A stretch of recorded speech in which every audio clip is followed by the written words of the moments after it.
being here.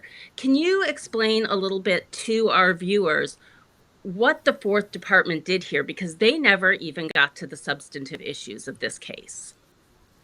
That's exactly right, Kim. So, unfortunately, the appellate division didn't want to touch the merits of the case. As your viewers might remember, last year I sued the governor of New York and her Department of Health on behalf of a group of New York State legislators, Senator George Borrello, Assemblyman Chris Tague, and Congressman Mike Lawler, together with a citizens group called Uniting New York State. And we sued the governor over separation of powers with this isolation and quarantine regulation that she had her Department of Health create.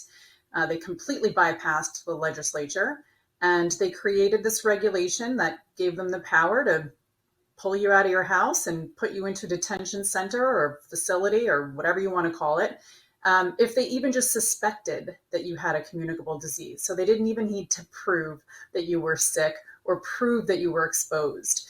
And there was no time restraint, so they could have locked you up or they could have locked you down in your house for days, weeks, months. I mean, just absolutely no restrictions whatsoever in this regulation.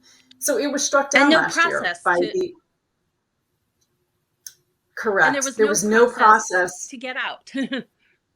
Correct. There was no process by which you could get out of this isolation or this quarantine that the state would put you in. You know, what do I mean by that? Well, last year at the trial court level, the judge asked the attorney general, he said, well, let's say you take a family and let's say you put them into a facility, a hospital, whatever.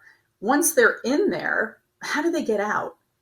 And there was a really pregnant pause. And then finally, the attorney general's office said, well, I guess they could hire a lawyer and they could sue us. So there was zero due process protections in that regulation, and it was struck down, rightfully so. It was struck down last year by the court. It was the New York State Supreme Court in Cattaraugus County. And of course, the governor appealed. She wants the power to lock up New Yorkers or lock you down in your home without any proof you're sick for however long she wants, with no way to get out. And so the appellate division just ruled a couple days ago that not that the regulation was constitutional. They didn't actually even talk about the regulation itself. They simply said, well, you know what? We think that these plaintiffs didn't have standing. They didn't have the right to sue. So we're just going to overturn the lower court's decision and we're going to throw out the lawsuit. So that's where we stand right now. Of course, we're going to appeal to the New York State Court of Appeals, which is the highest state court in New York. But yeah, this is a horrific ruling. I mean, it is first of all against the will of the people of New York State, right? But secondly, it's also really curbing who can bring lawsuits in New York State to fight for our constitutional rights.